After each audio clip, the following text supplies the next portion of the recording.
We are Group 3. Our topic is in e-invoicing and BIR requirements. Review the BIR invoicing regulations, sales reporting system, and their impact on the business and accounting practice.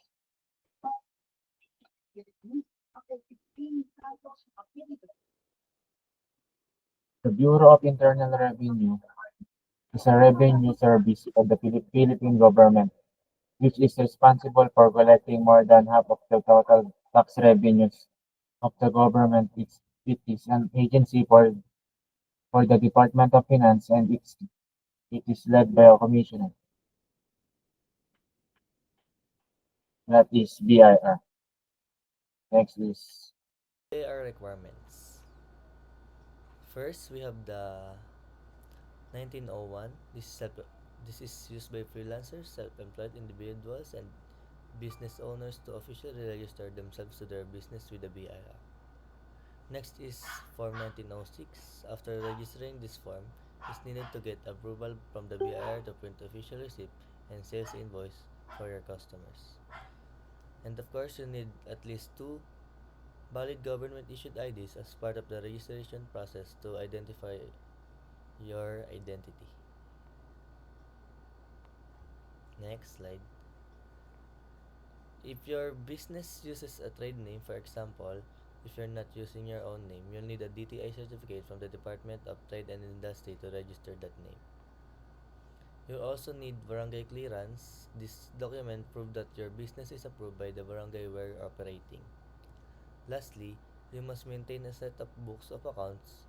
These are important for record business transactions for non-VAT taxpayer. The required books are General Journal, General Ledger, Cash Disbursement Journal, and also Cash Receipt Journal. Next is the BR invoicing regulations. Now, let's move on to the features of the BR invoicing system. First, we have the real-time reporting. This means that all transactions must sync instantly with the BR database. The traditional practice of delayed submission will no longer be allowed. Second is the digital delivery. From now on, all sales invoice must be issued electronically. This means that handwritten or printed receipt will eventually be phased out. And finally, the regulation provides compliance benefit. Business that comply, especially those who adapt early, will eligible for tax incentives. This serves as encourage for all business to move towards digital process and better tax reporting. That's all. Next reporter. its impact on business. The impact of BIR on business. 1. Improve, improve compliance and transparency. Real-time reporting reduce opportunities for underreporting or misreporting. Enhance tax audit trail and credibility with regulatory bodies. Next is number 2 is operational efficiency. Automation reduce manual entries and risk of errors. Next is faster invoicing processes, improve business cycles and customer service. 3. Potential cost savings. Long-term reduction in printing storage and administrative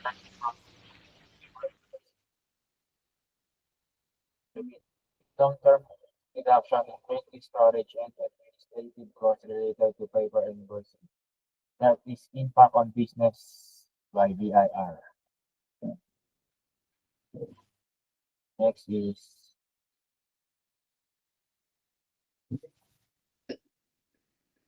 BIR impact on accounting practices. There are two. Number one is digital transformation.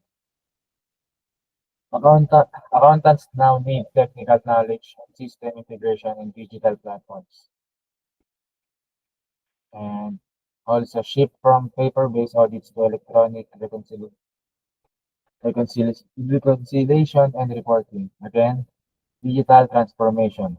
Accountants now need technical knowledge and on system integration and digital platforms. Also shift from paper-based audits to electronic reconciliation and reporting. Number two is real-time reporting and monitoring. Sales data becomes immediately accessible, changing how financial reports and tax compliance are managed, and enhance internal control and audit processes. Again, real-time reporting and monitoring. Sales data become immediately accessible, changing how financial reports and tax compliance are managed, enhance internal control and audit processes. That is impact on accounting practices. Accounting practice. Impact on accounting practice.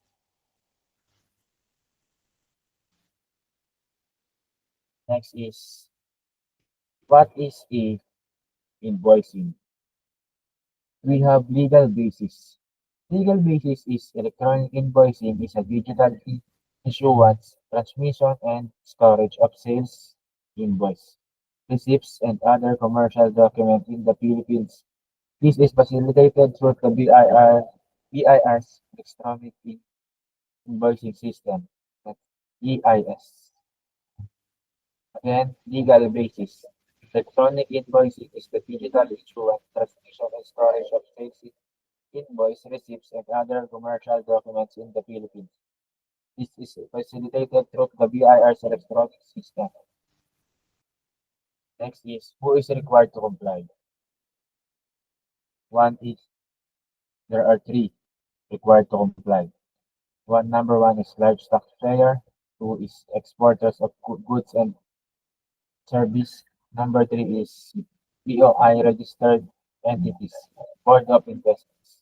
Again, large taxpayers, exporters of goods and services.